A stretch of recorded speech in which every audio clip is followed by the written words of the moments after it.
NFT Business, c'est le podcast qui parle de NFT, mais surtout de la façon dont ils vont impacter votre business. Notre podcast vous aide à comprendre les défis et à saisir les opportunités, car oui, ce nouveau monde a besoin d'entrepreneurs comme vous. Nos invités sont des bâtisseurs, ceux qui construisent les entreprises de demain. Je suis Claudia Loma, experte en transformation des médias, et je présente ce podcast avec Benjamin Boutin-Spark, artiste et consultant NFT. Et aujourd'hui, nous recevons Frédéric Lefray, qui est fondateur de Immersive Talent Agency, un cabinet de conseil en stratégie d'usage dans les espaces immersifs et dans le marketing digital. En fait, il y a deux volets, je crois, dans ton agence. Il y a un premier volet qui consiste à virtualiser les talents du cinéma. Ça, tu nous expliqueras en quoi ça consiste. Et un deuxième volet aussi qui nous concerne directement, c'est du conseil stratégique pour les marques dans les métavers. Alors Frédéric, merci beaucoup d'avoir accepté notre invitation. On te sait très très occupé. Est-ce que tu pourrais te présenter, expliquer un peu d'où tu viens, ce que tu fais, et puis nous expliquer tout ça, surtout parce que ça a l'air passionnant. D'abord, merci à vous deux pour l'invitation. Toujours ravi de vous voir. Moi, je viens du marketing digital. J'ai travaillé pour plusieurs marques et j'ai été spécialisé dans un marketing digital qui est un peu particulier, qui a été précurseur à l'époque, qui est le marketing digital politique. Ah oui. Voilà, où j'ai été formé aussi par les équipes d'Obama. Je travaillais un petit peu en Amérique du Nord là-dessus et on voit aujourd'hui que ça a pris son essor. Ce qu'on appelle les spin doctors. Voilà, mais spin doctors digitaux. Ouais, digitaux. Voilà, donc on a vu ce que ça a été avec Obama, avec Trump et aujourd'hui avec Biden. Et c'est vrai que le marketing digital fait partie de la vie intégrante et d'ailleurs je l'enseigne toujours. Où ça ? Et je l'enseigne, donc je l'ai enseigné à l'EFAP, j'enseigne aujourd'hui à l'ISCOM et je vais bientôt enseigner dans une autre où j'essaie d'expliquer à nos étudiants qu'il faut absolument être producteur de contenu et que c'est un métier qui change beaucoup. D'ailleurs, on le voit aujourd'hui dans le community management et la gestion des réseaux sociaux, on prend de plus en plus des journalistes. Ah oui, tout à fait. Et pas des techniciens. Pourquoi ? Parce que, ce que disait dernièrement un responsable d'LVMH, on est aujourd'hui des marques d'entertainment. Voilà. Les marques produisent du contenu. Alors évidemment, quand vous avez une grande marque et que vous avez une marque à une notoriété forte, vous produisez du contenu pour cultiver votre communauté. Et c'est ça que j'essaye d'inculquer à mes étudiants et que je fais aujourd'hui auprès de mes clients, c'est que tout part de la communauté. Il faut toujours bien penser que, alors c'est bien de le dire, le client doit être au cœur de la stratégie, etc., mais réellement le faire. Oui, et c'est pas toujours le cas. Bien sûr. On revient à ta présentation parce que je t'ai coupé la parole déjà. Oui. Voilà, donc et il y a quelques années, juste avant le Covid, moi j'étais associé avec Suzielle Pietri, qui est une spécialiste de la gestion des talents dans le cinéma, donc elle gère l'image des talents, et on avait une demande de la Chine pour faire dans un premier temps des hologrammes à distance, etc. Et en plus, c'est arrivé le Covid. Donc elle m'a demandé de regarder ça, donc j'ai commencé à m'impliquer dans les hologrammes et c'est là que j'ai commencé à découvrir. Donc on est tout au début du Covid, on parle pas beaucoup de métaverse. Il commence à y avoir en Chine par contre des expériences virtuelles, il y a des flagships virtuels, donc la Chine est très avancée, donc j'ai regardé ça et je me suis dit là on va vraiment dans une nouvelle génération. Et j'ai aussi un fils qui est très impliqué dans les jeux vidéo. Donc j'ai découvert les jeux vidéo, mais il y a un petit peu de temps, donc c'était même plus les jeux vidéo à l'époque, c'était pas encore. Mais aujourd'hui, on voit que les jeux vidéo ont une prégnance importante. Vous avez juste 3 milliards de joueurs sur Terre, ce qui est pas mal.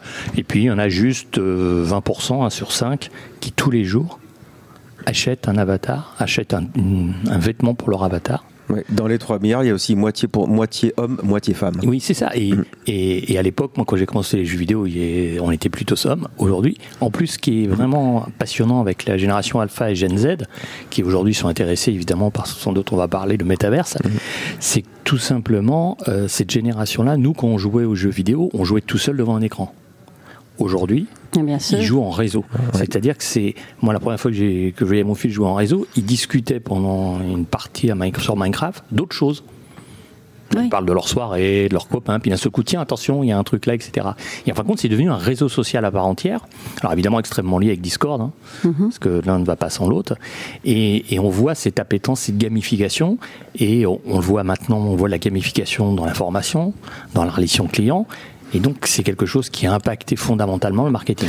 Mais c'est important que ce que tu précises là, que les joueurs en ligne communiquent avec leurs amis, découvrent de nouvelles personnes, chatent, échangent pendant le jeu. Parce qu'évidemment, on a toujours l'impression, ceux qui n'ont pas l'habitude du gaming voient ça comme un isolement, quelque chose qui pourrait t'éloigner de la société, en fait, alors que ça te rapproche. Oui, c'est d'ailleurs une génération qui a énormément besoin de se sentir en lien. Mais tout à fait. D'abord, c'est une génération... on va appeler ça comme ça, tribal. C'est-à-dire, je sors en tribu. Alors en plus, il peut y avoir chacun plusieurs tribus. Les tribus sont des tribus affinitaires. Et donc, c'est assez marrant de voir la façon dont on communique, et on le voit aussi sur Twitch. Quand par exemple, les premières marques, et c'est là que c'est important, et ce que vous faites est, à mon avis, primordial, parce que cette évangélisation est hyper stratégique, parce qu'aujourd'hui, les premières marques qui ont été sur Twitch se sont cassées la figure parce que c'était pas le bon contenu. Non, mais surtout ça donnait une image artificielle. Et les gamers se sont dit, mais qu'est-ce que vous venez faire là? Quel est le rapport avec le jeu vidéo? Rappelons que Twitch est un média vidéo, mais en direct. L'intérêt de Twitch, un média vidéo en direct qui est aussi un réseau social. Voilà. Oui. Donc là aussi, ils ont chacun leurs réseaux sociaux. Aujourd'hui, quand vous êtes moins gamer, c'est plutôt Insta. Alors Insta, et après je parlerai évidemment de TikTok, là. Oui. Mais sur Insta, ce qui était intéressant, c'est qu'on commençait à avoir un peu de coproduction entre les marques et les communautés, la gestion de communautés. Alors c'est là, et vous le savez encore mieux que moi, mais quand on gère ces communautés sur Insta, le but c'est de faire de l'engagement. Bien sûr. On s'en fout des likes. Il faut arrêter de se focaliser sur ça. Ce qui est intéressant, c'est les commentaires, c'est les partages. C'est tout ce qui va faire l'engagement de votre communauté. Pourquoi? Parce que vous faites de la croissance organique. Oui, c'est pas la quantité de likes, c'est surtout la qualité. C'est la qualité, parce que au lieu de faire du paid média, tu fais de la croissance organique. D'abord, c'est moins cher, mais c'est plus qualitatif. Et c'est plus difficile. Encore faut-il du bon contenu. Et c'est là que j'en viens, et tu as entièrement raison, c'est que le contenu est primordial. Je veux dire, aujourd'hui, son contenu, c'est pas le support qui fait le contenu, c'est le contenu qui doit s'adapter et s'acculturer au support. Et arrive la génération TikTok. Et pourquoi ça a marché? Parce que comme on est dans des tribus, TikTok, c'est l'espace où vous créez. Et en fin de compte, on a donné la possibilité aux jeunes et aux moins jeunes. Surtout, ça a un peu augmenté durant le Covid. Avant le Covid, c'était 14 ans. Durant le Covid, on est passé à une moyenne d'âge de 18 ans. Sur TikTok, tu veux dire. Sur TikTok, oui. Pourquoi? Parce que comme les gens s'ennuyaient, ils ont découvert TikTok. Et on a permis aux gens de pouvoir devenir des producteurs de contenu. Alors, plus ou moins bien, mais vous vous rendez compte, quand vous avez des gens qui ont une communauté d'amis classiques et qui publient sur TikTok un truc qui peut être marrant ou pas marrant ou un peu délirant, et qui voient d'un seul coup qu'il y a 360 000 personnes qui les like, qui regardent, qui commentent. C'est stimulant. Oui, et puis ils se disent, mais je suis où là? Et puis c'est aussi, tu touches du doigt un phénomène en fait, quand tu as une telle visibilité sur un contenu que tu fais spontanément, tu mesures le levier que c'est, et donc c'est stimulant pour recommencer. Et d'ailleurs, il y en a un qui l'avait prévu avant, qui s'appelait Andy Warhol, avec la minute de gloire, dont on pensait tous que c'était la télé, mais non. Aujourd'hui, la minute de gloire, c'est le web. Oui, Andy Warhol, mon grand maître en peinture, et à chaque fois je me dis que dans cette période-là, il serait fasciné, il aurait des comptes sur tous les réseaux sociaux, il ferait du contenu tous les jours, il serait complètement fanatique de réseaux sociaux. Mais tu parlais de TikTok, et c'est important parce on entend parler plus que de TikTok, qui est le média, le réseau social qui est en train même de prendre le pas sur Instagram, ce qui est stupéfiant parce que c'est arrivé très très vite. TikTok, bon, ça fait 2 ans qu'on en entend beaucoup parler, mais pour nous c'était le réseau social des jeunes. Mais en fait maintenant, tu dis maintenant 18 ans, puis finalement plutôt 20-30 ans, et puis moi maintenant je vois même des quarantenaires, cinquantenaires qui sont sur TikTok. Mais tout à fait, parce que TikTok c'est vraiment là, c'est cette génération, tu sais, t'as la génération Z qui scrollait, la génération Alpha les millennials scrollaient, la génération Alpha et Z, eux ce qu'ils veulent c'est de l'interactivité. Ils sont vraiment dans l'horizontal. Et TikTok est vraiment dans l'horizontal. Oui, et d'ailleurs, c'est assez stupéfiant. Quand tu parles avec cette génération, ils te disent qu'en fait, l'information ils vont la chercher là. C'est-à-dire qu'ils ne regardent plus la télé, ils n'écoutent pas la radio, ils écoutent un peu de podcast, mais ils vont écouter Hugo Décrypte sur TikTok. Mais tout à fait. Pourquoi ? Parce que d'abord, c'est de l'information vulgarisée. Rapide. Voilà, c'est pas de l'information sur un lieu institutionnel. Donc il y a une méfiance vis-à-vis des lieux institutionnels. Et puis la voix, ce qu'on fait aujourd'hui, le podcast, aujourd'hui, cette génération-là n'envoie pas de SMS. Non, bien sûr. Ils envoient des messages vocaux. Nous aussi. Non, mais c'est marrant de voir l'évolution parce que il y a 10 ans, c'était du SMS. Aujourd'hui, on est vraiment sur la voix parce que la voix, c'est simple, c'est rapide. Et n'oublions pas que c'est une génération qui est hyper, j'allais dire, en phase avec son temps, mais qui veut accélérer tout le temps, qui a du mal à prendre du temps. Et donc, pour eux, délivrer un message vocal, ça va plus vite que de taper. Oui, et puis tu peux le faire en faisant autre chose. Tu peux le faire en marchant, en courant. Bon, là, on voit, Frédéric, que ton expertise est très forte en marketing digital et en réseaux sociaux. Ça, c'est important. Tout le monde sait, on le dit tout le temps, pour les projets NFT, etc., crypto, blockchain, il faut être très fort sur les réseaux sociaux, il ne faut pas négliger ça. Sur la communauté, plutôt. Et sur la communauté. Oui, exactement. Mais revenons sur ton cœur de métier. Alors, tu disais, il y a les hologrammes, et puis attends, il y a aussi les skins. Tu as commencé à dire que 3 milliards de joueurs, de gamers, 20% achètent des skins, ce qui est stupéfiant. Ça fait des milliards de dollars de budget. Et alors, ces skins nous amènent aux NFT, nous amènent au métavers. Oui, parce que les skins, ils achètent des skins, ils achètent aussi des collectibles. L'objectif, c'est les marques du gaming, ont bien compris. C'est que tout simplement, avant, tu achetais une jaquette avec un jeu dedans. Aujourd'hui, tu t'abonnes. Et donc, pour gagner plus d'argent, qu'est-ce qu'on fait ? On te permet d'aller à d'autres niveaux si tu achètes des points, si tu achètes, etc. Et donc, les marques, et c'est comme ça que le métaverse est arrivé, les marques ont commencé à se dire, tiens, là, j'ai quand même un terrain de jeu qui est assez sympathique, et donc, on va être présent. Et donc le meilleur exemple, je crois qui est emblématique, c'est dans Animal Crossing, où tu as des marques de mode, plutôt de luxe, qui ont commencé à proposer des vêtements. Bah oui, tant qu'à faire, au lieu d'acheter un skin complètement bateau, on va acheter un skin d'une marque. Alors rappelons, Frédéric, un skin, c'est un habit qui ira sur ton avatar, donc qui habille ton avatar. Dans ton jeu. Dans ton jeu. J'ai eu même la question, hier, on a donné une formation pour un groupe de retail. Alors, il y a question, c'était est-ce que le vêtement s'adapte à la forme physique de l'avatar, à la forme humaine ? C'est-à-dire si on est un peu enveloppé, si on a des rondeurs, mettons, est-ce que... Ça dépend de l'avatar que tu prends. C'est ça, voilà. Si on prend... Okay. Et là, il y a des super études qui sortent sur la gestion d'avatar, parce que le choix d'un avatar traduit totalement qui tu veux être. Ou qui tu ne veux pas être. Ou tu veux pas être, voilà. Qui tu veux pas être. Et c'est assez marrant, donc ça s'adapte. Et donc, ce qui a été super intéressant en termes d'interactivité, à la rigueur, tu dis, ok, il y a une marque, ils vendent des t-shirts numériques, c'est super. Et à un moment donné, ils ont dit, mais on va aller plus loin dans l'usage, dans l'expérience, et on reviendra tout à l'heure, parce que c'est le cœur du sujet, c'est quand même l'expérientiel, c'est que tout simplement, je vais leur proposer des étoffes. Donc, à partir de là, ils vont construire eux-mêmes le vêtement. Quand tu dis ils, c'est qui ? C'est la marque. C'est les joueurs. La marque a mis à disposition des joueurs des morceaux de vêtements, de couleurs, et les gens pouvaient créer eux-mêmes le skin pour mettre sur leur avatar. Intéressant. Et après, les autres joueurs pouvaient utiliser ce que quelqu'un avait construit, avait proposé. Et là, on arrive au summum de l'expérientiel et de l'interactivité avec la marque. Et là, on peut vraiment parler de coproduction. C'est que la marque a regardé quel était le skin réalisé par un joueur le plus utilisé.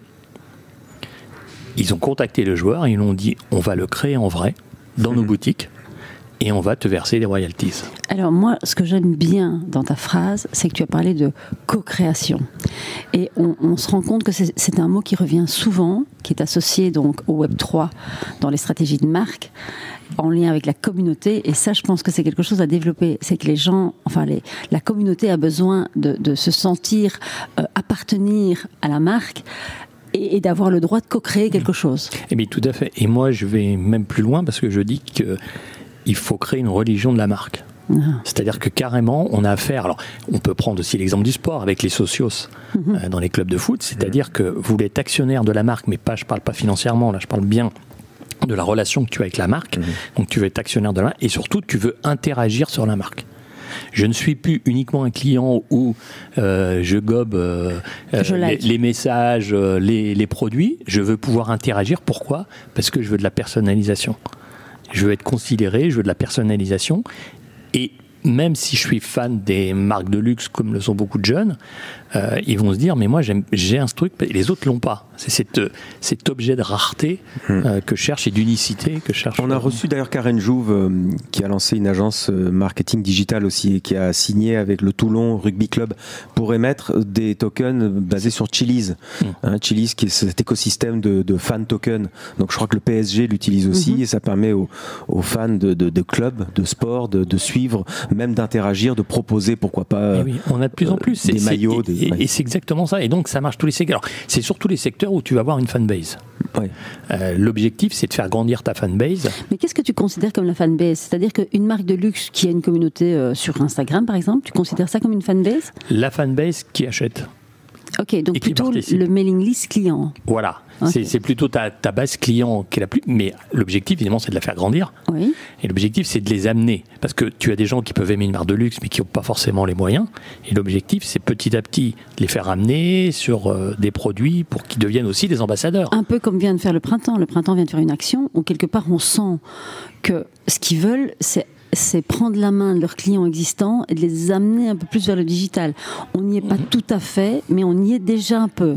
Non, mais c'est ça, c'est amener ta communauté client qui n'a pas l'habitude sur le digital, mais surtout, et c'est l'objectif de tous les directeurs marketing digitaux aujourd'hui, c'est de transformer ton client en ambassadeur.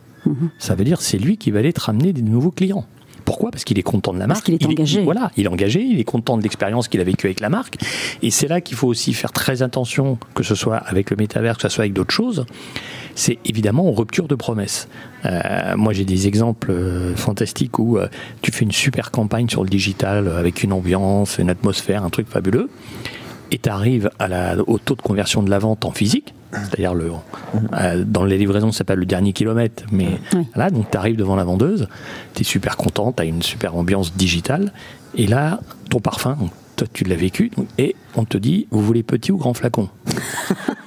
Et là, tu te dis, j'ai dépensé tant d'argent pour vendre une promesse avec une ambiance, et à la fin, on me demande petit ou grand flacon.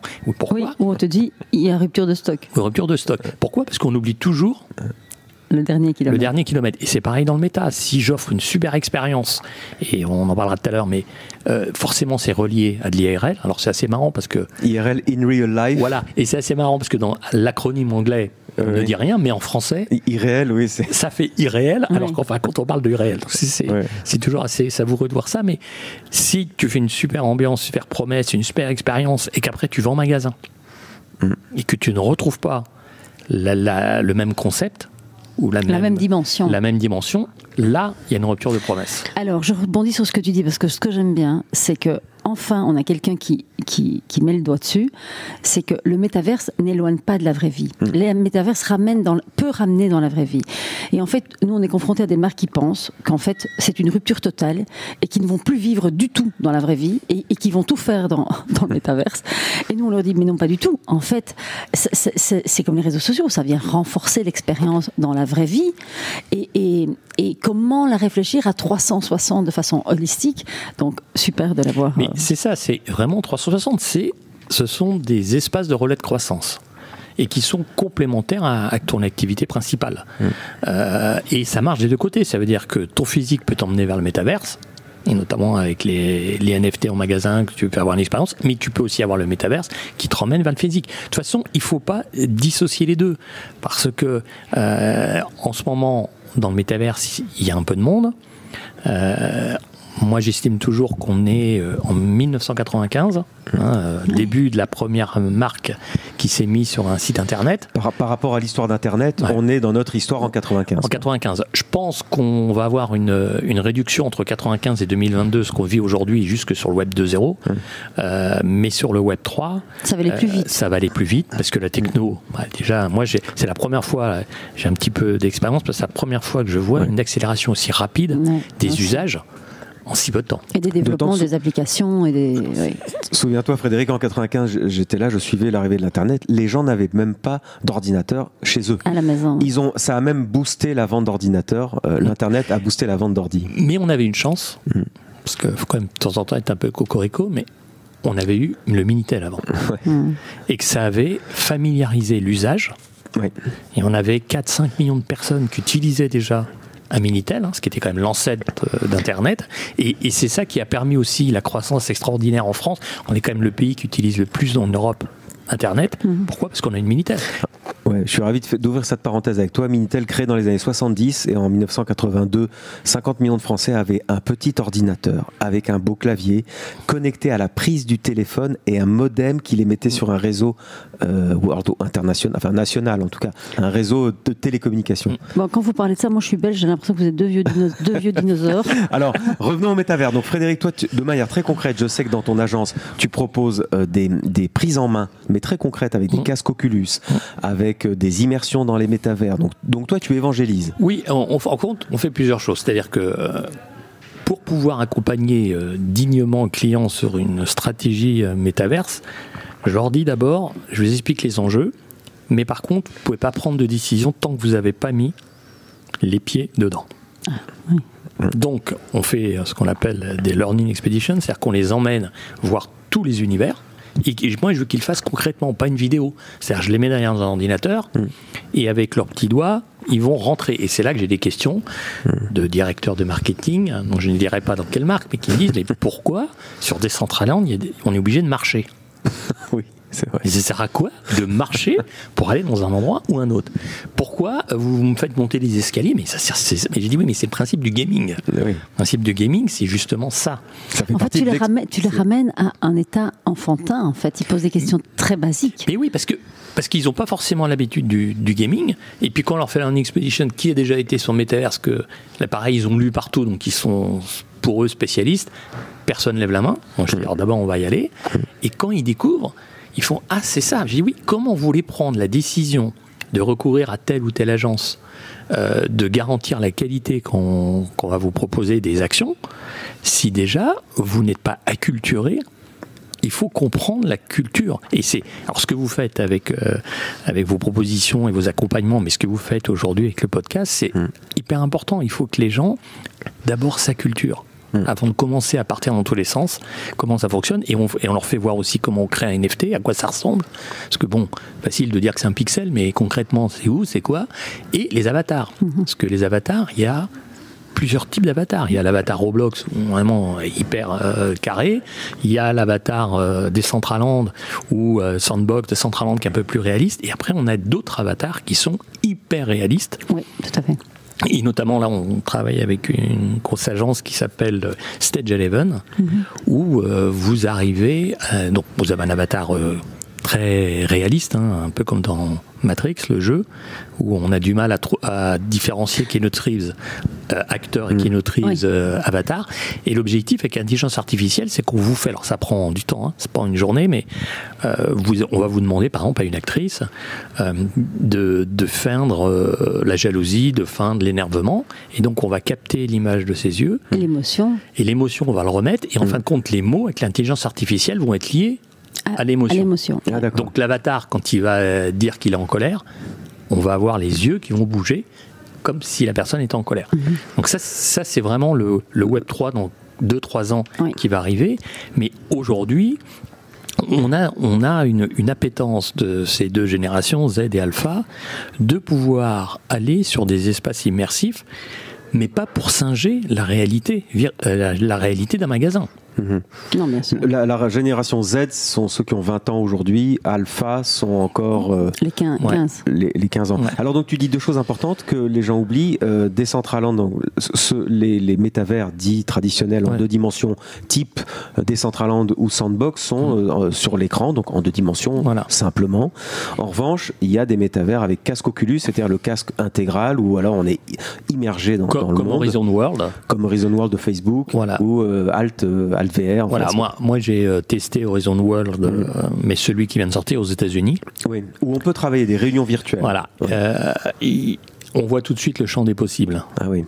La seule limite aujourd'hui, c'est que vous voyez avec un casque Oculus ou un autre. Oui, qui est un peu lourd, un peu indigeste. Au-delà de ça, c'est que vous voyez à 180 degrés. Oui. Les meilleurs iront à 200-210 degrés, sauf que le cerveau va à 220. Donc à un moment donné, on a une durée aujourd'hui d'utilisation qui est de 20 minutes. Okay. Et là, dans le dernier que j'ai essayé, l'Horizon World, ce qui est assez fantastique, c'est qu'il ne faut pas avoir un peu le mal de mer ou le mal de voiture, parce que quand vous marchez, le cerveau, il a du mal, parce que c'est tellement prégnant que lui voit que vous marchez, sauf qu'il ne sent pas que vos pieds bougent. Et donc, à un moment, le cerveau, il se pose des questions, il se dit, il y a un truc qui va pas bien. Mais donc, c'est intéressant parce que, quelque part, si on va vers un monde où on va vivre de plus en plus avec un casque sur la tête ou des lunettes, le cerveau va devoir s'adapter, puisqu'il est résilient, il va devoir s'adapter. Et aujourd'hui, il y a des neurolinguistes, etc. Beaucoup de gens travaillent, des médecins là-dessus, parce que forcément, la technologie va augmenter. Aujourd'hui, on ne peut pas. Mais si demain, on a la même vision que l'œil humain, peut-être que ça générera moins de problématiques pour le cerveau. Mais le cerveau, c'est sa difficulté. C'est pour ça, d'ailleurs, vous voyez que dans des salles de jeu, aujourd'hui, on commence à mettre des tapis. Pourquoi ? Parce que le cerveau préfère, quand on marche, sentir. On a exactement la même relation que vous avez quand vous êtes dans l'espace. Avec des tapis roulants, tu veux dire, en fait. Oui. Mais ce qui est intéressant, c'est que quand on se fait coacher, souvent on entend dire que le cerveau ne fait pas la différence entre ce qu'on imagine, ce qu'on projette, et la réalité.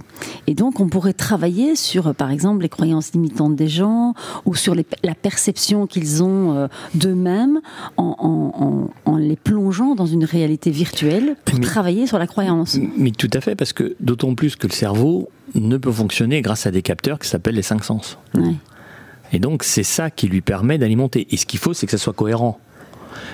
Donc quand tu vois que tu cours et que tu cours pas, c'est pour ça que... Mais la techno va avancer, mais c'est vrai que c'est très déroutant. C'est passionnant, c'est fantastique, mais en même temps c'est déroutant, et quand vous restez plus de 20 minutes, vous commencez un petit peu à avoir mal à la tête. Ouais. Mais bon, je ne m'inquiète pas sur l'évolution. Voilà, ça, il faut peut-être l'expliquer aux gens, parce que moi, hier, j'ai posté sur les réseaux, et donc, évidemment, tu as des gens qui trouvent ça fascinant, et puis des gens qui disent, dans quel monde va-t-on ? C'est horrible, les métaverses, il n'y aura plus personne, on va tous mourir. Enfin bon, et donc on se fait lyncher sur les réseaux. C'est-à-dire, ça va prendre le pas sur la vie réelle, on n'aura plus de vie réelle. En fait, voilà, ce qui est faux. Mais ce qui est aussi, c'est que les gens se disent, oui, mais aujourd'hui, c'est nul.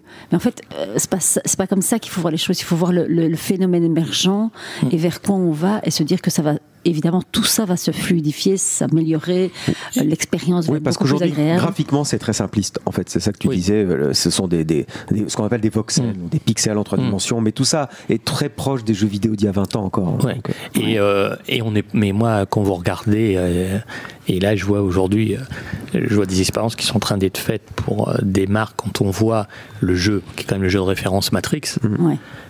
Là, en fin de compte, vous dites qu'on va avoir c'est pour ça que les marques disent qu'ils deviennent des marques d'entertainment, c'est-à-dire qu'on va promouvoir un produit, ou l'usage d'un produit, à travers une production qui va ressembler à un storytelling d'un film, d'une web-série, etc. Et donc, on va de plus en plus aller vers cet univers, parce que c'est facile d'accès. Le casque, il y aura des évolutions, mais aujourd'hui, il faut bien préciser aux marques qu'on ne peut pas rester plus de 20 minutes. Donc ça veut dire que ce n'est pas la peine de faire un jeu, vous allez rester 3 heures. De toute façon, vous n'allez pas dépasser les 20 minutes. Important de dire ça. Ah oui, parce que vous avez mal à la tête. Donc proposer une expérience forte, mais courte. Intense, mais courte. Mais vraiment, exactement. Parce que sinon, c'est pas possible. Et puis, le métaverse, ce n'est pas que ça, c'est aussi la blockchain. La blockchain, moi je me rappelle, au début c'était la finance, avec, là aussi il faut le dire, des Français qui ont été pionniers et qui étaient notamment installés à Hong Kong. Beaucoup sont partis quand la Chine est arrivée pour s'installer à Dubaï. Et aujourd'hui, ces experts de la blockchain, certaines entreprises les ont pris pour sourcer les produits, mais c'est une autre façon, et ce que je trouve intéressant, et c'est aussi intéressant pour les marques, parce que ça va impacter leur modèle économique, c'est que la blockchain, ce qu'on certains oublient de dire, c'est que ça permet de désintermédier une économie. Tu peux développer ? Alors notamment, on va parler de la musique. Ah oui. La blockchain sur la musique. Ok, je suis producteur. Ça tombe bien, tu fais des événements, toi, dans la musique. Voilà, on accompagne aujourd'hui des organisateurs de spectacles à passer dans cette dimension. Mais juste pour revenir sur la musique, tu es producteur de musique, forcément, ton artiste, tu lui rebaisses, etc. Et tu passes sur Spotify. Spotify ou Deezer prennent un pourcentage. Et là, ce qui est intéressant, c'est que dans la blockchain, tu vas vendre des NFT à ton auditeur, donc qui va acheter une partie d'NFT. Alors ça peut être... Donc ça peut être le billet d'entrée au concert. Non, même pas, ça va être de la musique. Comme a fait Booba ou comme a fait le rappeur Nas, c'est-à-dire que tu as une partie de la musique ou une partie de ton clip qui est achetée en NFT par des clients. Et qui est vendu par qui? Et Nas a même proposé que les royalties soient partagées avec la communauté. Et donc là, tu désintermédies. Ça veut dire que... Et là, tout de suite, le producteur de musique te dit, oui, mais et moi, je deviens quoi? Parce que si demain, mon artiste, entre guillemets, vend directement la musique à ses fans et qu'il les rétribue. Il les rétribue pour que les fans eux-mêmes redistribuent les ambassadeurs. Voilà, en fin de compte, c'est du capital risque. C'est exactement ce qu'on a, du capital risque, mais sous forme décentralisée. Et notamment, il y a une super entreprise qui s'est créée aux États-Unis de DAO sur la musique, où carrément, tu as une société capital risque, où tu as investi sur un artiste et tu as une place à vie dans tous ces concerts en contrepartie du fait de noter. Alors tu notes les chansons, tu dis elle est bien, elle est pas bien, etc. Donc on est vraiment sur une économie collaborative. Avec une DAO, donc Decentralized Autonomous Organisation, qui est une association d'individus gérée par la blockchain. Ok, mais on peut prendre un exemple concret. Imaginons, je suis Stromae. Déjà, j'ai tout envoyé péter parce que je vends en direct. Donc, j'ai déjà je passe plus par les managers. Okay, j'ai une communauté très engagée sur les réseaux et je me dis, ok, je vais utiliser la blockchain. Qu'est-ce que je fais? Je suis Stromae, tu me dis quoi? Eh ben, Stromae, tout simplement, tu peux lui proposer deux choses. D'abord, la vente directe et surtout une cession de royalties. Pourquoi? Parce que tu engages encore davantage ta communauté. Ils deviennent actionnaires de la marque Stromae. Et ensuite, Stromae, il va faire un concert. Le concert va avoir lieu jeudi. Bon. Ce qui est embêtant avec les concerts, c'est qu'avant le concert, il ne se passe rien. Après le concert, il ne se passe rien. Okay? Alors, on fait des captations, mais les captations, plus personne regarde un concert filmé sur son téléphone. Pourquoi? Parce que tu n'as pas l'ambiance et tu n'as rien. Donc, ce qui est intéressant avec la blockchain, mais surtout avec les NFT et le métaverse, c'est de pouvoir proposer en amont de teaser l'événement pendant 2 ou 3 mois avec de l'expérientiel. Donc tu vas aller dans un univers qui peut être qu'on appelle la microverse, c'est-à-dire un univers dédié Stromae où tu vas être gamifié, tu vas pouvoir jouer, gagner des choses, un univers expérimenter. Propre à lui ou un univers qu'il va louer sur Sandbox? Aujourd'hui, je pense qu'il louera parce qu'on en est au début. Mais moi, je pense qu'à l'avenir, il a une marque tellement forte qu'il n'a pas besoin d'aller se faire héberger quelque part. Ce qui va lui permettre effectivement d'être vu par plus de monde que dans une salle, puisqu'on a vu que Justin Bieber avait fait ça, ou Adriana Grande. Et Travis Scott, 72 millions dans Minecraft. Voilà. Déjà, quand tu fais un concert avec 72 millions, il a eu 72 millions de visiteurs, Travis. Donc ça lui permet de créer du contenu en amont de son concert, là où il peut amener beaucoup de monde déjà sur cette expérience-là. Puis il fait son concert dans la vraie vie. Et là, dans la vraie vie, il y a une chose qu'on peut faire. Moi, j'étais la semaine dernière encore dans un concert. Tout le monde utilise son téléphone portable. Exactement. Et je ne comprends toujours pas pourquoi on ne propose pas de la réalité augmentée, alors que tout le monde est avec son téléphone en train de filmer le concert. Tu peux faire de la réalité augmentée, tu peux avoir des liens qui apparaissent, tu peux gamifier. Donc ça veut dire que tu peux vivre autrement, tout en étant physiquement dans le concert, tu peux vivre autrement le concert. Moi je crois beaucoup à la réalité augmentée. Effectivement, l'artiste pourrait dire, pointez votre téléphone sur la scène et autour de moi vous verrez des animations 3D. Et je vais te donner un autre exemple. Et après donc tu fais l'aval. C'est-à-dire comment tu poursuis l'expérience que tu as vécue en physique. Pourquoi? Parce qu'on est tous pareils. On a eu des moments fabuleux dans des concerts. Sauf que c'est où? C'est dans notre cerveau. Donc il faut se rappeler. C'est pas pareil. On peut pas le revoir. Donc l'objectif, c'est comment je fais pour refaire vivre sur du temps l'expérience que j'ai vécue. Et comment? Tout simplement par rapport à ça. Pareil, tu reprends ton univers que tu avais en amont, en aval. Tu peux aussi décider de pouvoir capter des événements particuliers et de les faire gamifier, notamment dans des univers spécifiques, mais je vais te donner 2 exemples. D'abord, je reviens juste, tu me disais, pendant le concert. Là, on est en train de réfléchir à avoir donc on fait ça pour un concert, une capsule. Donc tu rentres dans le concert, tu as payé ta place, tu rajoutes un peu plus d'euros, mettons 50-80 euros, et tu passes dans une capsule, on fait ton avatar. Ah voilà, ça c'est génial. Tu fais ton avatar. Bon, jusque-là, tu te dis OK. Et puis. Donc attends, on te scanne ton visage, en fait, on te modélise. Le tronc, voilà. Enfin, le tronc, oui. Parce que le problème, si tu fais ça avec 20 000 personnes, il faut qu'ils viennent la veille. Parce que, donc, tu fais ça. Alors, tu peux très bien le faire et c'est gratuit parce que tu as acheté un NFT au préalable. Et donc, tu arrives le concert se passe. Et là, qu'est-ce qu'on fait? On projette l'avatar à côté de l'artiste ou du groupe, en train de danser ou de chanter ton avatar à toi. Et tu inclus, tu participes. Tu participes. Alors évidemment, que va faire la personne? Elle va essayer de photographier ou de filmer, mais bon, elle va être loin, ça va pas être facile. Toi, tu as prévu une caméra, tu fais des captations. Et tu redistribues. Tu envoies la personne, et qu'est-ce qu'elle va faire? Elle va partager. Oui, évidemment. Et donc, elle devient ton ambassadeur. Elle devient ton ambassadeur. Bon, moi, je n'ai qu'une chose à dire. J'espère que Stromae et Angèle en Belgique nous écoutent, parce que vraiment, un ou trois, on va leur prendre une stratégie de malade. Stromae et Angèle sont des marques très fortes. Et c'est ça qui est intéressant, c'est que tu vas faire vivre une expérience qui dure peut-être 4-5 concerts. Tu vas peut-être la faire vivre pendant 6 mois. Et donc, tu vas toucher aussi les personnes qui viendront pas au concert parce que ils habitent à l'autre bout du monde, parce qu'ils n'ont pas pu venir au concert, c'était complet, et donc ils vont vivre le concert autrement, et surtout pas de retransmission de concert dans le métaverse. Ce qui est intéressant aussi, c'est que tu dis, donc ils vont vivre une expérience, une full expérience, mais ils ont aussi un avantage de récompense, puisqu'ils vont toucher des royalties. Alors, tu peux développer ça? On va dire des fidélisations. Voilà, c'est-à-dire que tu vas participer, et je t'inclus carrément presque dans la production, et moi je te rétribue pour que tu sois davantage impliqué et que tu assures ma promotion. Et c'est pour ça que nous, je serai la semaine prochaine au Festival de Bourges justement pour intervenir devant les producteurs et leur dire, évidemment que c'est pas votre métier, mais prenez tout de suite des gens autour de vous, ayez un responsable du développement numérique, parce que si vous le faites pas vos producteurs, demain on va avoir des GAFAM qui vont arriver et qui vont rajouter 2-3 zéros à votre artiste, et on sait très bien que beaucoup d'artistes vont dire oui, ou l'artiste va le faire tout seul. Et l'artiste va le faire tout seul. Et le producteur, évidemment, première question qu'on m'a dit, mais moi, je deviens quoi? Mais moi, je veux faire ça pour Orelsan. Mais aujourd'hui, tu as des artistes français, il n'y a pas que, comment ça s'appelle, Booba qui l'a fait.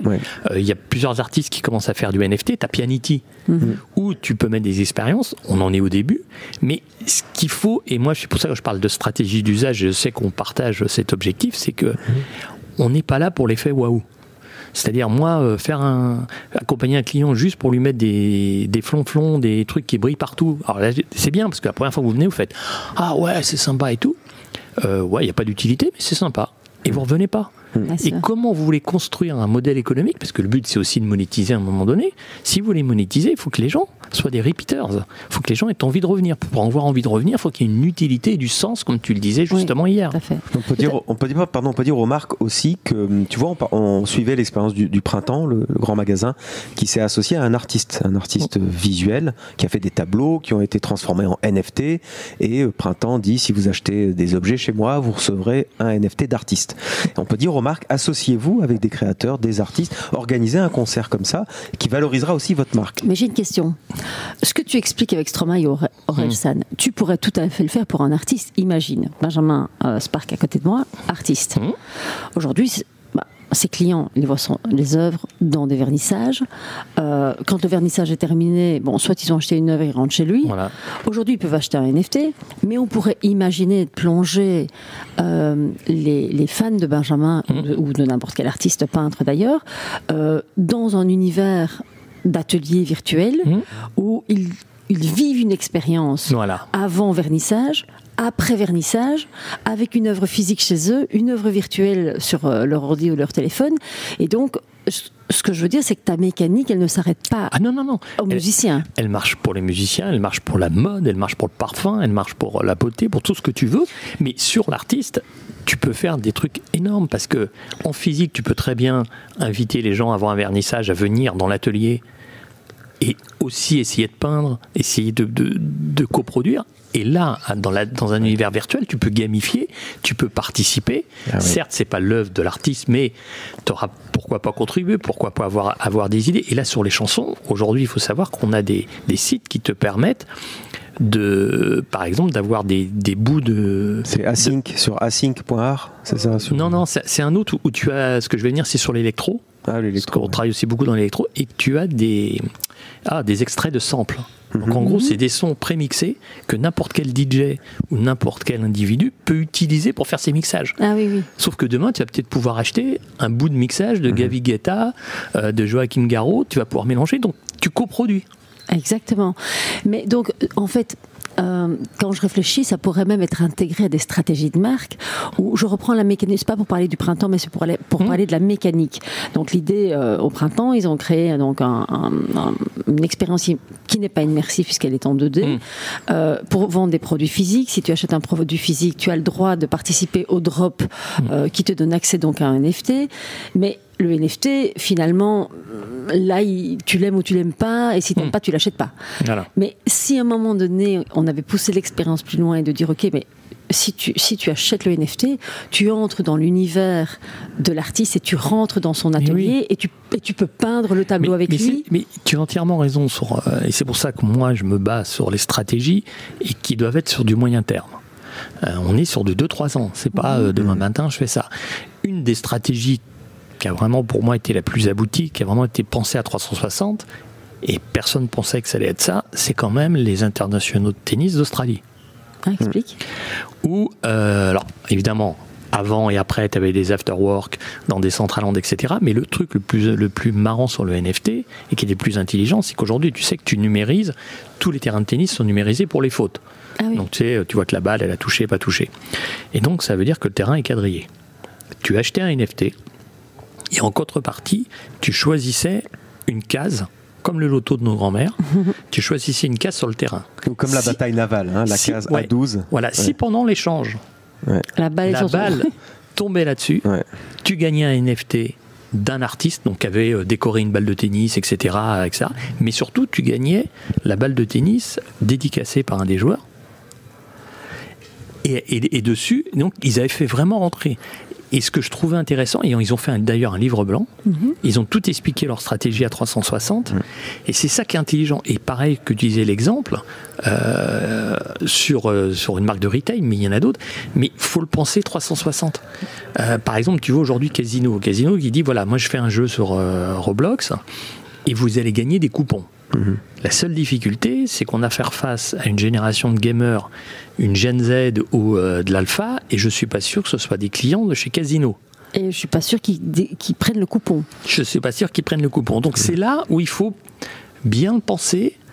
Peut-être que l'avenir dira le contraire. Mais alors, on peut comprendre que c'est oui, mais moi je veux faire venir dans mes magasins Gen Z. Bon, sauf que si vous venez... Mais c'est peut-être pas avec le coupon que tu les fais venir. Il faut qu'il y ait une expérience qui soit proposée. C'est pas une expérience. De toute façon, on ira vers du digital, mais par exemple, cette génération, c'est une génération qui ira dans un magasin style Amazon où tu sors pas ta carte bleue, tu mets ton empreinte, tu rentres, etc. Donc, il faut vraiment...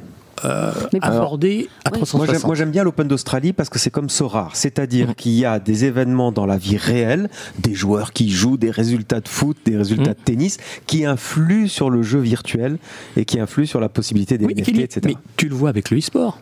Oui. Voilà. Alors, au début tout le monde, oui, mais le e-sport, les gens restent collés.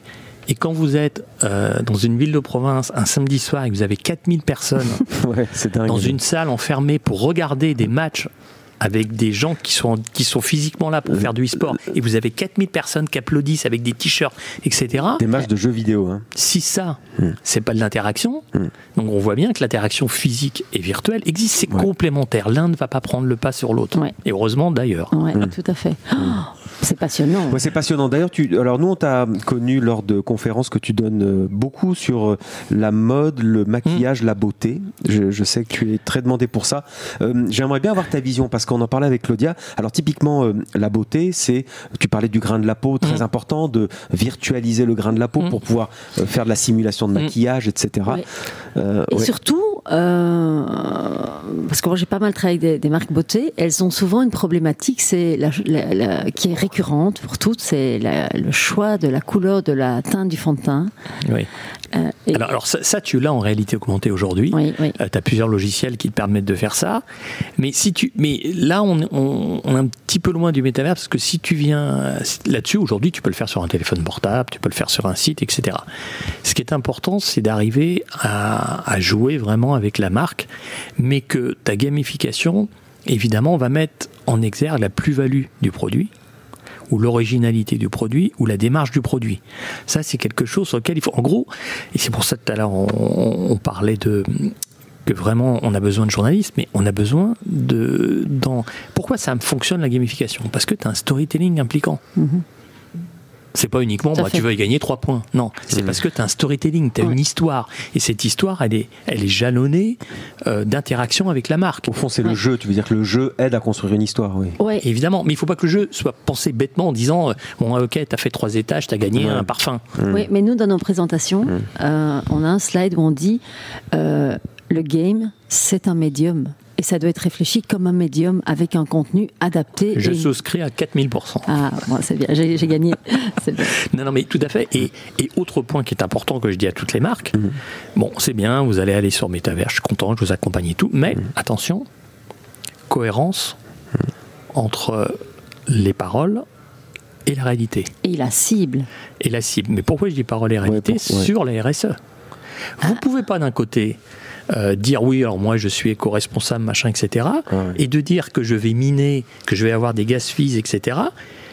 Et je m'en préoccupe pas. Et aujourd'hui, on commence à avoir des ONG qui commencent à dire attendez là, votre truc c'est bien gentil, mais vous avez vu tout ce que vous consommez, donc Greenpeace par exemple. Voilà. Donc il faut qu'à un moment donné, dans toute démarche métaverse, tu parles du choix de la blockchain. Voilà. Et même dans tout ce que tu vas faire, à un moment donné, il faut que tu aies quelque part une compensation.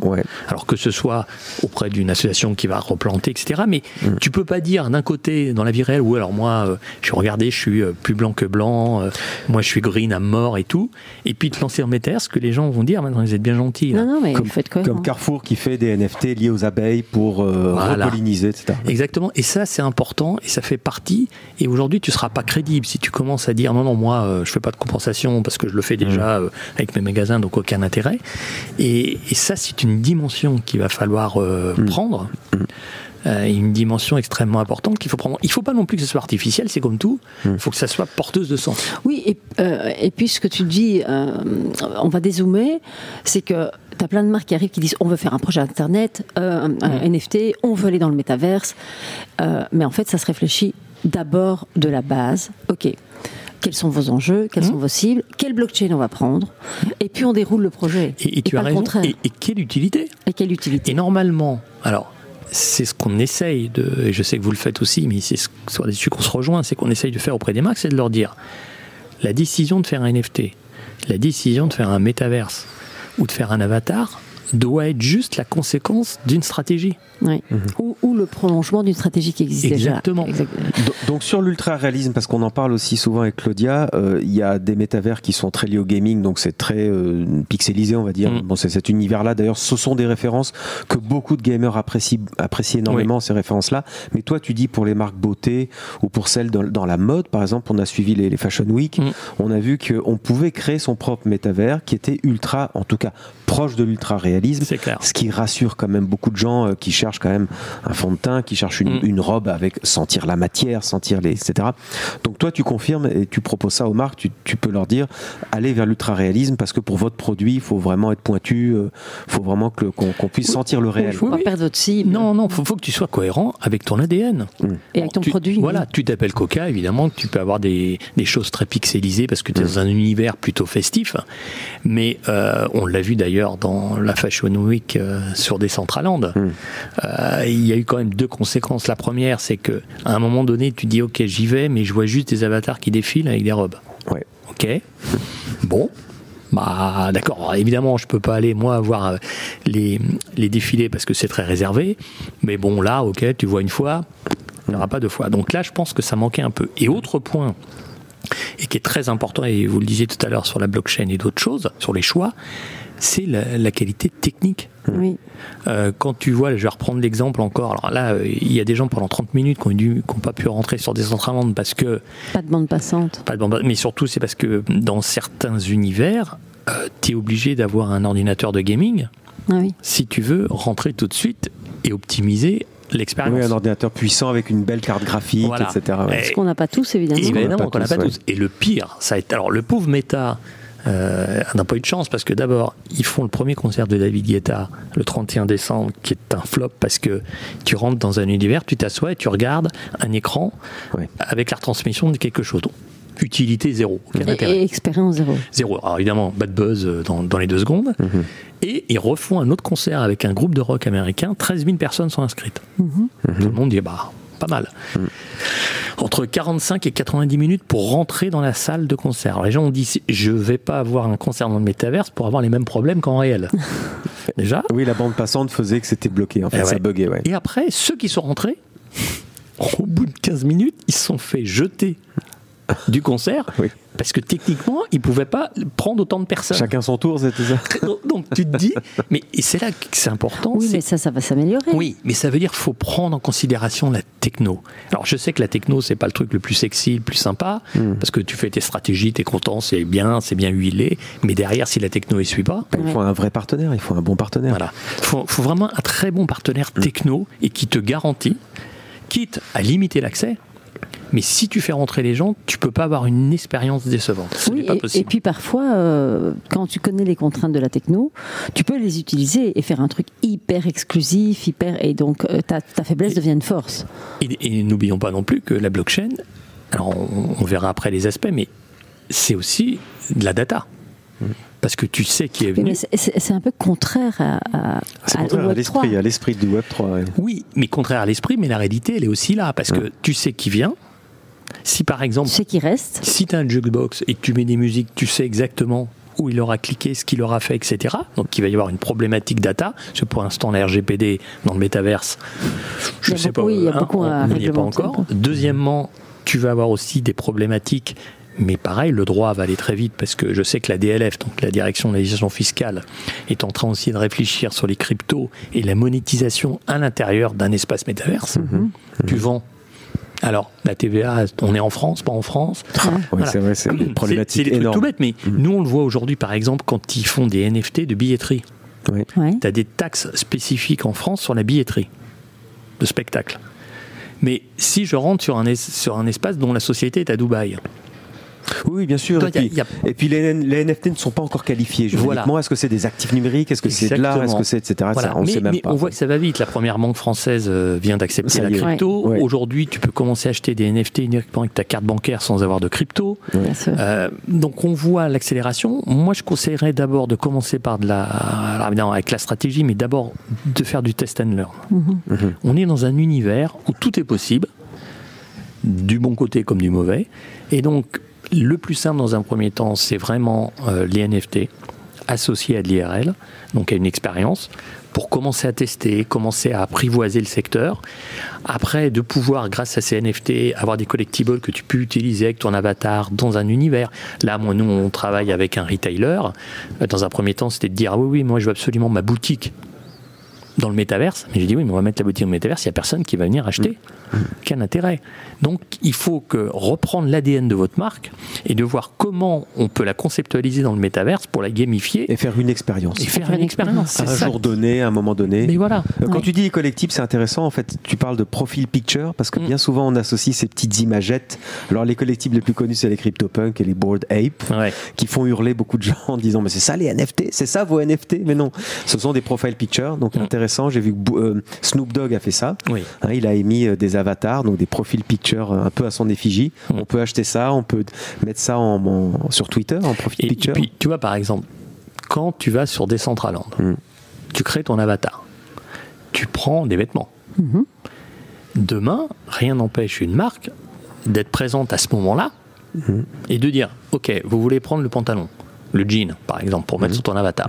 Mais pourquoi vous ne prenez pas à côté, vous avez pour 10 € de plus, le jean tartampion, le jean bidule, le jean. Et à ce moment-là, pas plus tard. Et là, ça devient intéressant. Parce que là, tu es sur une vraie proposition de marque et tu t'habilles. On te propose une forme de jean. Bon, ok, t'aimes ou t'aimes pas. Mais si demain, tu peux choisir en fonction des marques, telle marque. Ah bah tiens, je vais prendre parce que je suis habitué à cette marque-là. Ah bah je vais prendre le jean de ma marque que je vais mettre la marque sur mon avatar. Peut s'arranger pour être là au moment du choix de l'avatar. Oui, c'est ça qui est intéressant. Oui. Moi, il y a un truc qui me saute aux yeux, c'est qu'en fait, on est quand même à l'ère de la collaboration. Et quand je fais le lien avec tout ce que tu as dit, je me dis, ok, moi je suis une marque, retail, vêtements, je veux aller dans le métavers, je dois créer une expérience, ok, ben, je veux organiser un concert avec Stromae.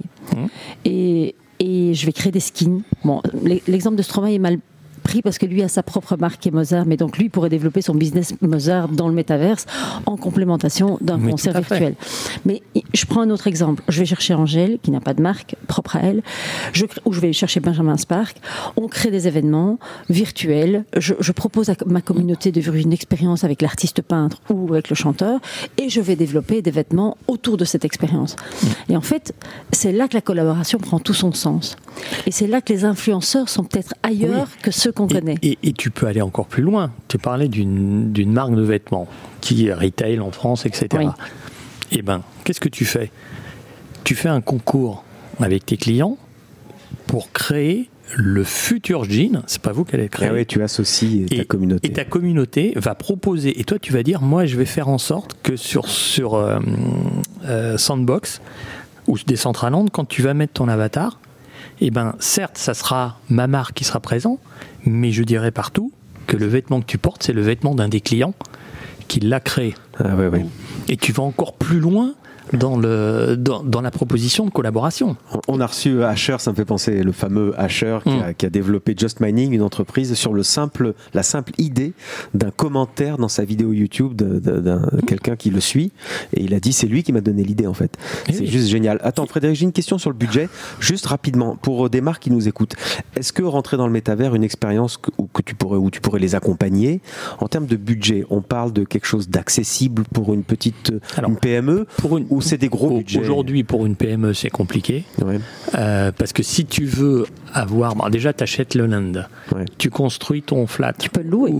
Tu peux le louer, tu peux construire ton flat, etc. Ça, déjà, tu en as pour plus de 100 000 euros. Ah, okay. Et tu n'as pas encore créé l'univers à l'intérieur. Ouais. Mais tu vois, nous, ce qu'on paye, par exemple, sur les NFT, c'est aussi, tu peux avoir un retour sur investissement sur les ventes. Même si tu peux en reverser une partie à une association, etc., tu peux rester cohérent. Mais par exemple, tu vois, et c'est là que tu lis le physique. Nous, on est en train de construire un univers pour un artiste et il va penser son appartement virtuel avec ses idées à lui. Donc tu vas peut-être avoir, je sais pas, une chaise complètement délirante, etc. Et les gens qui sont fans vont dire, la chaise, c'est génial. Et là, tu dis, mais moi, cette chaise-là, je vais la faire en vrai. Ah oui. Et je vais faire un événement éphémère et je vais en vendre 50 que je vais reverser à une association.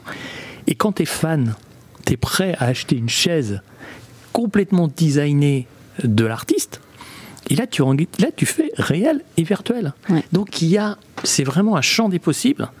Toujours rester cohérent, mais c'est pour ça que je reviens toujours sur la fanbase. Si tu es une marque à forte notoriété, tu as une fanbase.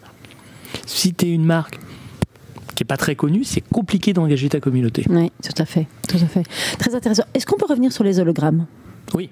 Alors, donc tu disais que vous virtualisiez, c'est ça ? Oui, alors on fait deux choses, c'est-à-dire soit on fait des hologrammes, par exemple, quand tu veux être présent comme la Chine et que tu veux faire un lancement dans 2500 points de vente en même temps. Aujourd'hui, l'hologramme, maintenant, tous les Français l'ont connu grâce à... Mélenchon. Voilà. Donc quoi, on ne pensait pas que... Eh ben, en fin de compte, la politique et en marketing digital politique a toujours été en avance et a fait en sorte qu'après, les gens s'en accaparent pour d'autres choses. Et là, par exemple, c'était le cas d'Obama, d'ailleurs. Mais tout à fait. Pour le digital. Et oui. Et donc, ce qui est intéressant, c'est que tu t'aperçois que sur l'hologramme, c'est quelque chose qui est quand même assez sympathique. C'est-à-dire que demain, tu peux parler en direct dans 2500 points de vente à des clients. Ok, mais par exemple, prenons un exemple concret, très égoïstement, on va parler de nous. Nous, on est podcasteurs. Si on veut utiliser la technologie de l'hologramme, qu'est-ce qu'on pourrait faire ? Là, ce qui pourrait être intéressant, c'est de le relier à un lieu physique, ou quand, par exemple, ce qu'on fait aujourd'hui, On pourrait très bien, évidemment, avec un peu de budget et puis surtout de la techno, mais rien ne nous empêcherait aujourd'hui que des gens puissent aller dans un endroit et d'être comme s'ils étaient à côté de nous. Et poser des questions. Oui, enregistrer le podcast avec nous. Voilà. Et poser des questions. Oui, mais donc, en fait, nous, parce qu'on passe nos vies, parce qu'on essaie de rencontrer physiquement nos invités, donc on passe notre vie dans les trains et dans les avions. Mais si on avait un hologramme, en fait... tu pourrais. Hein. On ferait des économies, non? Mais c'est cher, justement. Mélenchon dit, il le faisait il y a 5 ans, mais il dit que c'est une vraie infrastructure à mettre en place. Il faut des projecteurs spécifiques. Non, mais là-dessus, on est d'accord.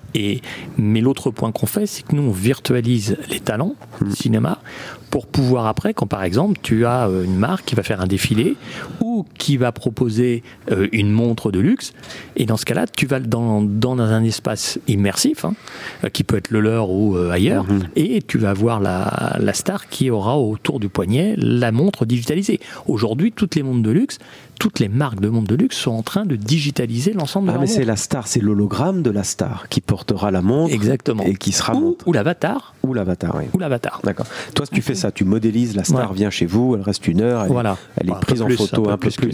Ouais, c'est ça.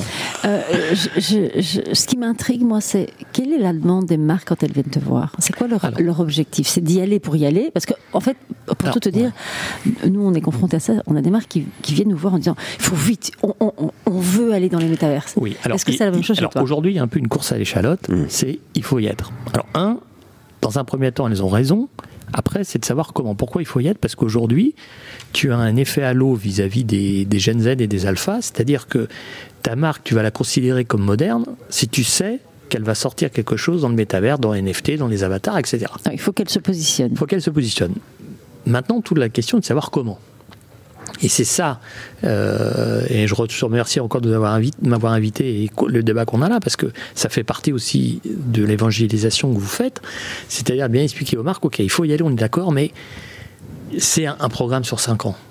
Il faut y aller petit à petit, parce que vous avez juste une communauté qui s'appelle les gamers, c'est quand même le cœur de cible. Donc c'est un quinquennat. C'est un quinquennat, exactement. Alors on parle maintenant peut-être de septennat, mais en tout cas pour l'instant on est sur un quinquennat, mais tu as quand même une cible hyper exigeante. Et qui boycotte et qui bat buzz en 2 secondes. Donc, si ce que tu fais est considéré comme artificiel ou mercantile, même si on sait qu'il y a une monétisation derrière, mais si tu as cette image-là, la communauté, sur Discord ou sur autre, va t'assassiner et tu vas abîmer l'image de ta marque. Oui, donc tu sabotes tes fondations pour l'avenir. Voilà. Donc ce qu'il faut, c'est dire il a été dès le début, donc ça c'est une bonne marque et tout. Puis en plus, ce qu'il propose, c'est intelligent, ça a de l'utilité, ça a du complet. Sens, etc. Voilà. Et moi, j'essaie de leur dire aussi, on fait du test and learn parce que, comme on disait tout à l'heure, moi je ne sais pas dans 5 ans techniquement comment sera le métaverse, on se voit à peu près, mais j'ai aucune assurance. On est vraiment dans le futur. Qui nous aurait dit il y a 6 ans qu'on aurait des plateformes de métaverse aujourd'hui? Qui nous aurait dit il y a 1 an même qu'on parlerait de tout ça aujourd'hui. Oui. Enfin, c'est incroyable. Frédéric, c'est vraiment passionnant. Non, mais moi je suis frustrée, c'est déjà passé là. Ça passe déjà trop vite, ça fait déjà 1 heure. En plus, nous on a un train, toi tu as un rendez-vous. Ouais. On s'est retrouvés ici dans un coworking à Paris, mais on est tellement heureux d'avoir. Mais à refaire. On fera avec plaisir un brief sur ce qui se sera passé dans 6 mois et je suis sûr qu'il va se passer des choses. Il va se passer plein de choses et moi vraiment je vous félicite parce que grâce à vous on a une voix qui vulgarise le métavers, parce que parfois on est sur des estrades où moi je suis pas techno, je suis pas ingénieur, je suis pas tout ça, je suis du marketing. Et des fois, quand ils commencent à rentrer dans la techno, alors d'abord c'est un langage que tu comprends même pas, mais ce qui est très bien parce que c'est leur langage. Mais si on veut faire venir les marques, regardez ce qu'il y a sous le capot plus tard. D'abord, regardons l'usage, puis après on trouvera les spécialistes pour ce qu'il y a sous le capot. Oui. Et nous, notre enjeu, c'est vraiment d'aller chercher les gens dans le Web 2 et de leur dire faites pas n'importe quoi. Il y a des experts, c'est pour ça qu'on invite des experts comme toi. Il y a des experts et faites-vous bien accompagner. Prenez votre temps, réfléchissez, posez les bases, construisez votre maison en construisant des fondations solides. Et l'enjeu de ce podcast, c'est vraiment de faire le lien avec le business et de leur dire, mais non, c'est juste le prolongement de ce que vous faites. Et puis en tout cas, moi je suis ravi parce que tous les 3, si j'ai bien compris, on va accompagner Stromae et Angèle. Donc moi, pas de problème. Et Aurel San. Frédéric Lefray, on te retrouve sur LinkedIn, ça je sais très facilement. On peut te contacter très facilement, tu réponds illico presto. Et merci à toutes et à tous de nous avoir écoutés. Tentez, si vous pouvez, de nous mettre 5 étoiles sur le podcast, c'est très important pour nous. Et un avis positif, si vous avez aimé, partagez par WhatsApp, par où vous voulez. Faites connaître ce podcast, on n'est rien sans vous, donc engagez-vous. Et encore bravo à vous deux. Merci, c'est gentil. Merci. Bonne écoute.